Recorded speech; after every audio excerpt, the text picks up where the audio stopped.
Bonjour, aujourd'hui je vous dévoile comment fonctionne techniquement le Piloscore. L'intérêt pour vous, c'est de comprendre comment on peut générer un document par IA de façon automatisée. Vous allez voir, ce n'est pas hors de portée, ni côté technique, ni côté financier.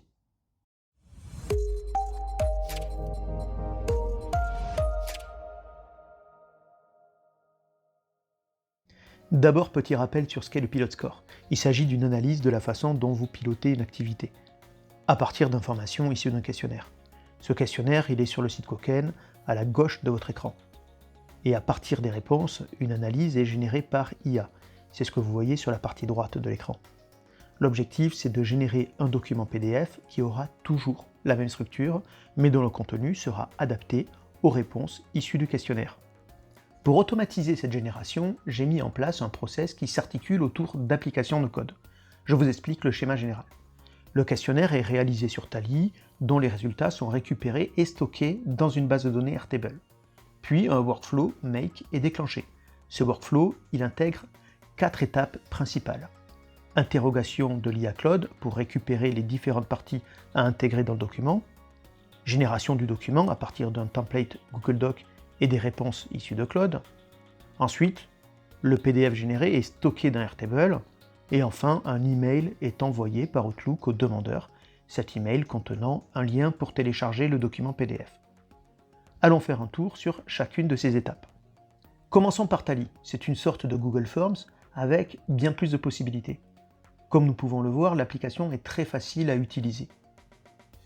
L'intérêt ici est qu'il est possible de réaliser une intégration avec Airtable, ce qui permettra de récupérer les réponses pour les traiter dans un workflow. Pour cela, il suffit de mapper les questions avec les champs Airtable.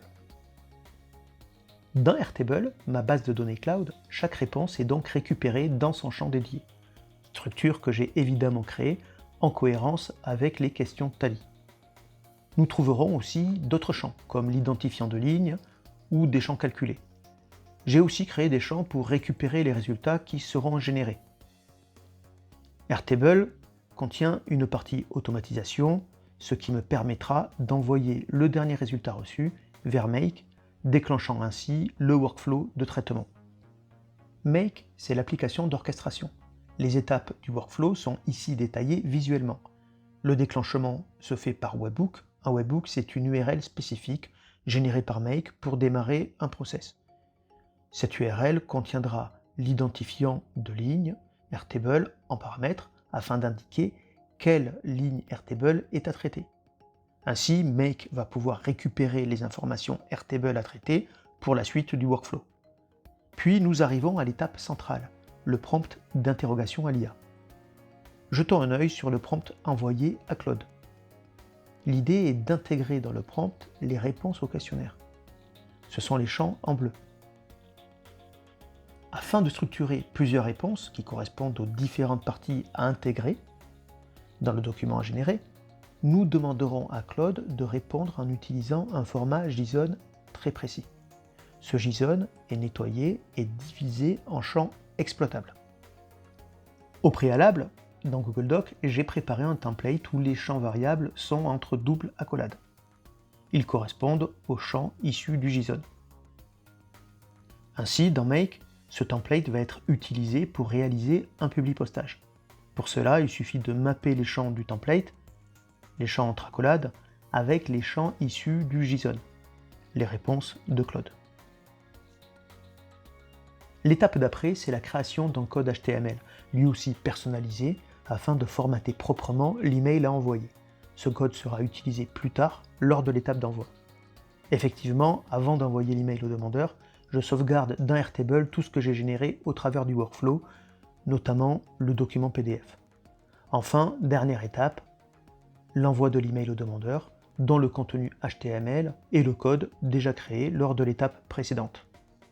Testons le process en conditions réelles. Pour cela, j'ai préparé des réponses au questionnaire, je n'ai plus qu'à cliquer sur Envoyer. Pour rappel, les données sont d'abord envoyées à Airtable, puis ce dernier va déclencher le workflow Make. Je suis ici dans Make et j'attends ce déclenchement. Ça y est, le workflow se déclenche. C'est rapide, sauf pour une étape, l'interrogation de l'IA, qui évidemment nécessite un délai de réponse.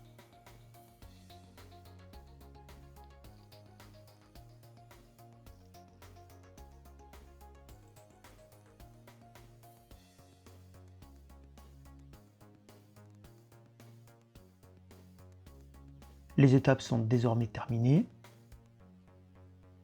Et on peut voir que Make est très visuel puisque en cliquant sur chacune des étapes, je peux observer le résultat obtenu. En fin de workflow, un email formaté est envoyé. L'idée dans cet email, c'est de teaser la réponse pour inciter à télécharger le document. Et en cliquant sur le lien, je peux télécharger le document généré par le workflow automatisé.